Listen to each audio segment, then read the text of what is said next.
కొంతమంది ఫోన్ చేసి అడుగుతున్నారండి. మేము మా పేర్ల మీద, మా కుటుంబ సభ్యుల యొక్క పేర్ల మీద మేము గుళ్ళల్లో కానీ, ఆశ్రమాల్లో కానీ, లేకపోతే సామూహిక కార్యక్రమాల్లో కానీ మా గోత్రనామాల మీద మేము పూజలు అవి చేయించుకుంటున్నాము.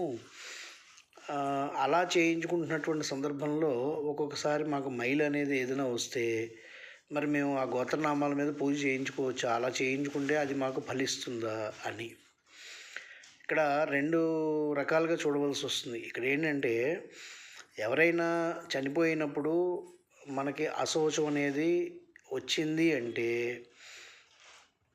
ఈ అశౌచానికి సంబంధించినంత వరకు ఎవరి పేరు మీద అయితే పూజ చేయిస్తున్నారో అతను కర్మ చేస్తే, అంటే చనిపోయిన వ్యక్తి పట్ల ఇతను కనుక కర్మ చేస్తే, అంటే ఎవరి పేరు మీద అయితే గోత్రనామాలతో పూజ జరపబడుతుందో అతను కనుక ఆ చనిపోయిన వ్యక్తి పట్ల కర్మ చేస్తే అతని పేరు మీద ఈ గోత్రనామాలతో ఏ పూజ చేయించుకోకూడదు. అలాగే రక్త సంబంధికులైతే వీళ్ళకి 10 రోజులు మైల ఉంటుంది. అదే తల్లి, తండ్రి ఇలా ఎవరైనా చనిపోతే 12 రోజుల మైల ఉంటుంది. అలాగే ఏటి సూతకం ఉంటుంది. ఇలాంటి సందర్భాల్లో కేవలం ఎవరైతే కర్మ చేస్తాడో అతని పేరు మీద మాత్రమే, అంటే అతని పేరు అంటే అతను, అతని భార్య ఇద్దరి పేరు మీద మాత్రమే ఈ రకమైనటువంటి పూజలు ఏవి కూడా సంవత్సర కాలంలో చేయించుకోకూడదు.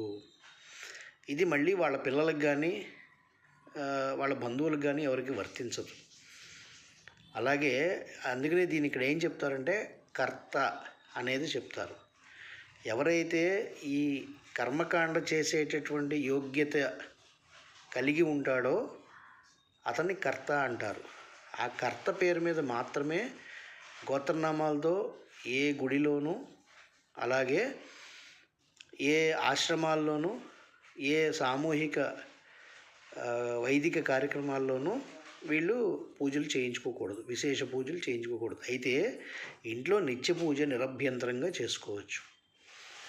ఇంట్లో కూడా ఏది విశేష సంకల్పంగా ఏ పూజ జరపకూడదు. సంవత్సరకాలం ఏటి సూతకంలో ఉంటారు కాబట్టి ఇది గమనించండి.